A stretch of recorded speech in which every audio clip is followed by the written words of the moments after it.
नमस्कार, ये आकाशवाणी पटना है। अब आप खालिद रशीद से प्रादेशिक समाचार सुनिए। पहले मुख्य समाचार। केंद्रीय कृषि मंत्री शिवराज सिंह चौहान ने कहा, विकसित भारत जी राम जी योजना मनरेगा योजना से आगे का कदम है। भाजपा के राष्ट्रीय कार्यकारी अध्यक्ष नितिन नवीन का पटना में हुआ भव्य स्वागत। श्री नवीन ने कहा, अगले 5 वर्षों में बिहार विकास के नए आयाम तय करेगा। बांग्लादेश में हिंदू समुदाय के खिलाफ हिंसक घटनाओं के विरोध में प्रदेश के विभिन्न भागों में आक्रोशपूर्ण प्रदर्शन जारी। और कड़ाके की ठंड और घने कोहरे के कारण प्रदेश के अधिकतर भागों में जनजीवन हुआ प्रभावित। पटना समेत 14 जिले शीतलहर की चपेट में। अब समाचार विस्तार से। कृषि और किसान कल्याण मंत्री शिवराज सिंह चौहान ने कहा है कि विकसित भारत जी राम जी योजना मनरेगा योजना से आगे का कदम है। एक वीडियो संदेश में श्री चौहान ने कहा कि रोजगार सृजन और व्यापक ग्रामीण विकास के लिए पर्याप्त निधि सुनिश्चित करने हेतु वीबी जी राम जी योजना के तहत 1,51,000 करोड़ रुपए से अधिक का आवंटन प्रस्तावित किया गया है। विकसित भारत जी राम जी योजना मनरेगा के आगे का कदम है। मजदूर भाइयों, 100 दिन की नहीं, अब 125 दिन काम की गारंटी है, कानूनी गारंटी। और काम नहीं तो बेरोजगारी भत्ते के प्रावधान को और सशक्त बनाया गया है। मजदूरी अगर देर से मिली तो अतिरिक्त राशि देने का प्रावधान है। श्री चौहान ने कहा कि जी राम जी योजना विकसित, आत्मनिर्भर, गरीबी मुक्त और रोजगार उन्मुखी गांवों के निर्माण के लिए जल संरक्षण, ग्रामीण अवसंरचना कार्यों, आजीविका आधारित गतिविधियों और आपदा निवारण उपायों पर केंद्रित है। ग्रामीण विकास मंत्री श्रवण कुमार ने कहा है कि मुख्यमंत्री स्वरोजगार योजना के तहत 1,56,00,000 जीविका दीदियों के खाते में 10-10 हजार रुपए की राशि भेजी गई है। पटना में विभागीय समीक्षा बैठक के बाद पत्रकारों से बातचीत करते हुए श्री कुमार ने बताया कि इस योजना का लाभ लेने के लिए आवेदन की अंतिम तिथि 31 दिसंबर तक बढ़ा दी गई है। बिहार में 11 लाख से ज्यादा जीविका का समूह है। 1,40,00,000 से ज्यादा परिवार को जोड़े हैं। 1,56,00,000 जीविका की दीदियों को अभी तक खाते में पैसा गया है। 31 तारीख के बाद ये भी समीक्षा होगी कि हम लोग जितने लोगों को पैसा 10-10 हजार रुपया दिया वो रोजगार कर रहे हैं कि नहीं कर रहे हैं, और जो रोजगार शुरू कर दिया है उसकी समीक्षा करके उनको और कितनी धनराशि की आवश्यकता है। 2 लाख के अंदर उनको धनराशि और उपलब्ध कराया जाएगा। भारतीय जनता पार्टी के राष्ट्रीय कार्यकारी अध्यक्ष नितिन नवीन का आज पटना में भव्य स्वागत किया गया। श्री नवीन ने पटना हवाई अड्डे से वीरचंद पटेल पथ तक रोड शो किया। इस दौरान उन्होंने पटना उच्च न्यायालय के समीप स्थित संविधान निर्माता डॉक्टर भीमराव अंबेडकर की प्रतिमा पर माल्यार्पण किया। साथ ही इनकम टैक्स चौराहा स्थित लोकनायक जयप्रकाश नारायण की प्रतिमा पर भी श्रद्धा सुमन अर्पित किए। श्री नवीन ने नागरिक अभिनंदन समारोह को संबोधित करते हुए कहा कि अगले 5 वर्षों में बिहार विकास के नए आयाम तय करेगा।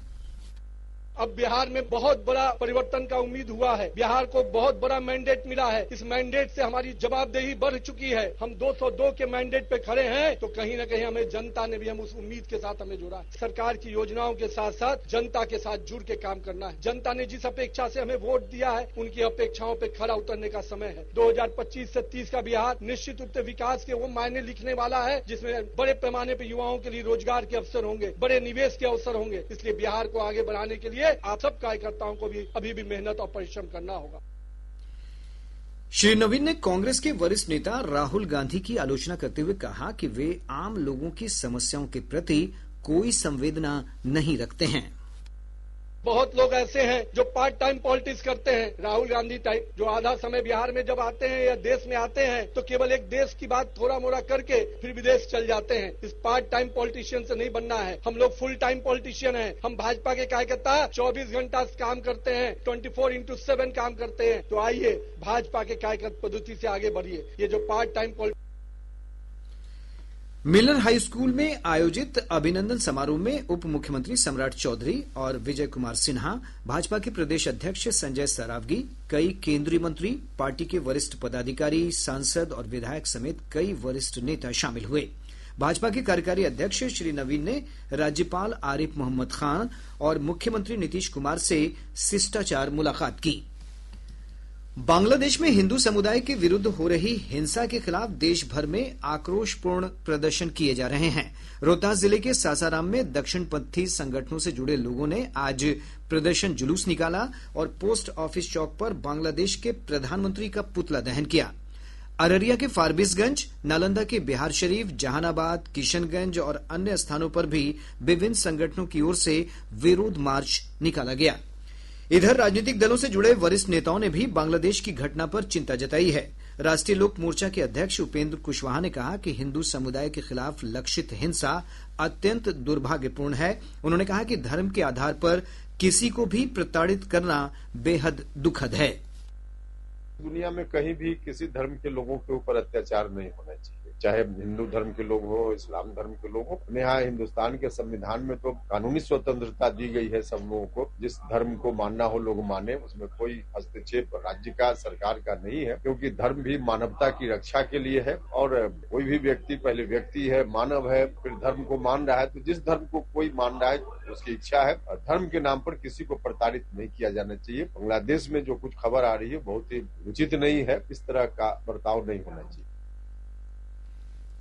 निगरानी विभाग की टीम ने पटना जिले के मसौढ़ी प्रखंड अंतर्गत नदौल से राजस्व कर्मचारी राजा कुमार को 1 लाख रुपए रिश्वत लेते रंगे हाथ गिरफ्तार कर लिया। वहीं निगरानी की टीम ने सीवान जिले में भी कार्रवाई की है। टीम ने जिले के सिसवन थाने में तैनात पुलिस अवर निरीक्षक कन्हैया सिंह को 40,000 रुपए रिश्वत लेते रंगे हाथ गिरफ्तार कर लिया। प्रादेशिक समाचार आप आकाशवाणी पटना से सुन रहे हैं। ताजा समाचारों के लिए आप हमारे एक्स हैंडल AIR_News_ पर जा सकते हैं। राष्ट्रीय किसान दिवस आज पूरे देश में समारोह पूर्वक मनाया जा रहा है। ग्रामीण मुद्दों की गहरी समझ और किसानों के कल्याण के लिए अपना जीवन समर्पित करने वाले पूर्व प्रधानमंत्री चौधरी चरण सिंह की जयंती के उपलक्ष्य में यह दिवस मनाया जाता है। विकसित और आत्मनिर्भर भारत के निर्माण में किसानों के योगदान के मद्देनजर सरकार की योजनाओं पर प्रस्तुत है एक रिपोर्ट।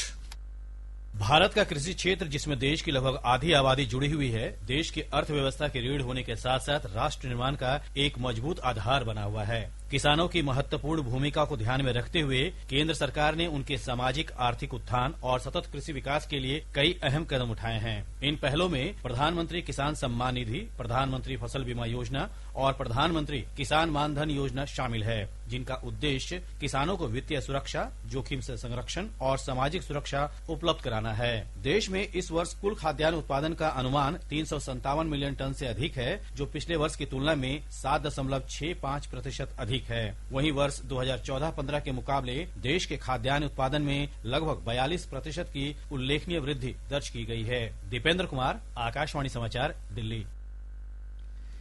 कृषि मंत्री रामकृपाल यादव ने कहा है कि किसानों को सशक्त बनाना सरकार की पहली प्राथमिकता है। पटना स्थित भारतीय कृषि अनुसंधान परिषद के पूर्वी अनुसंधान परिसर में 2 दिवसीय किसान मेला सह राष्ट्रीय संगोष्ठी का उद्घाटन करते हुए श्री यादव ने कहा कि किसानों की आय बढ़ेगी तभी 2047 तक देश विकसित राष्ट्र की श्रेणी में शामिल होगा। पूर्वी भारत, विशेष करके बिहार, कृषि के दृष्टिकोण से अपार संभावनाओं का क्षेत्र है। यहाँ की उपज, मेहनतकश किसान, भूमि और कृषि समृद्ध कृषि परंपरा हमारी सबसे बड़ी शक्ति है। मैं भारतीय कृषि अनुसंधान परिषद का पिछले 25 वर्षों में पूर्वी भारत की कृषि उन्नति के लिए अनुसंधान और कृषि कार्य वास्तव में प्रशंसनीय और करणीय है। इस संस्था के लघु एवं सीमांत किसानों को केंद्र में रखकर अनेक व्यवहारिक और किसान उपयोगी तकनीकों का विकास किया है। इधर प्रदेश के अन्य स्थानों में भी किसान दिवस कार्यक्रम का आयोजन किया गया। वैशाली जिले के हरिहरपुर स्थित कृषि विज्ञान केंद्र में आयोजित कार्यक्रम में किसानों को सम्मानित किया गया। शिवहर के कृषि विज्ञान केंद्र में किसान अधिकार, सम्मान और सशक्तिकरण विषय पर कार्यशाला का आयोजन किया गया। इस दौरान विभिन्न प्रखंडों के 200 किसानों को कृषि संबंधित नवीन जानकारियां दी गईं। शेखपुरा के विधायक रणधीर कुमार सोनी ने जिला कृषि विज्ञान केंद्र में आयोजित कार्यक्रम के दौरान जिले के किसानों को सम्मानित किया। वहीं सुपौल के जिला कृषि कार्यालय परिसर में किसान मेला सह प्रदर्शनी का आयोजन किया गया है। प्रधानमंत्री नरेंद्र मोदी ने किसान दिवस के अवसर पर सोशल मीडिया पर एक वीडियो साझा करते हुए किसानों को प्राकृतिक खेती करने की सलाह दी है। श्री मोदी ने लगभग 3 मिनट के इस वीडियो में दाल की खेती करने वाले किसान कृष्ण कुमार के साथ बातचीत में दलहन की खेती को बढ़ावा देने पर जोर दिया है। अपने सोशल मीडिया पोस्ट में श्री मोदी ने पीएम फसल बीमा योजना, किसान सम्मान निधि और धन धान्य योजना का भी जिक्र किया है। प्रदेश के अधिकतर भागों में कड़ाके की ठंड पड़ रही है। वहीं घने कोहरे के कारण भी जनजीवन बुरी तरह से प्रभावित हुआ है। मौसम विभाग के अनुसार अधिकतम और न्यूनतम तापमान के बीच अंतर काफी कम हो जाने से कनकनी का एहसास बढ़ गया है। पटना, अरवल, औरंगाबाद समेत 14 जिलों में शीत दिवस की स्थिति बनी हुई है। मौसम विभाग ने कहा है कि अगले 3 से 4 दिनों के दौरान राज्य के अधिकांश हिस्सों में कोल्ड डे की स्थिति बनी रहेगी। वहीं राज्य के विभिन्न भागों में घना कोहरा छाये रहने की संभावना है। दिनांक 23 दिसंबर 2025 एवं 24 दिसंबर 2025 राज्य के उत्तरी, दक्षिण पश्चिम एवं दक्षिण मध्य भागों के कुछ स्थानों में शीत दिवस जैसी स्थिति होने की संभावना है एवं राज्य के दक्षिण पूर्व भाग के 1 या 2 स्थानों में घना कोहरा जैसी स्थिति होने की संभावना है। अगले 3 दिनों के दौरान राज्य के शेष भाग के कुछ स्थानों में हल्के से मध्यम स्तर का कोहरा छाये होने की संभावना है। पिछले 24 घंटों के दौरान गया राज्य का सबसे ठंडा स्थान रहा, जहां का न्यूनतम तापमान 7.8 डिग्री सेल्सियस दर्ज किया गया। घने कोहरे के कारण दृश्यता का स्तर कम होने से रेल, सड़क और हवाई यातायात प्रभावित हुआ है। आज भी पटना, दरभंगा और पूर्णिया हवाई अड्डे से कई नियमित उड़ानें रद्द कर दी गईं। वहीं कई विमानों का परिचालन परिवर्तित समय से किया गया। इधर कोहरे के कारण लंबी दूरी की कई रेलगाड़ियां काफी विलंब से चल रही हैं।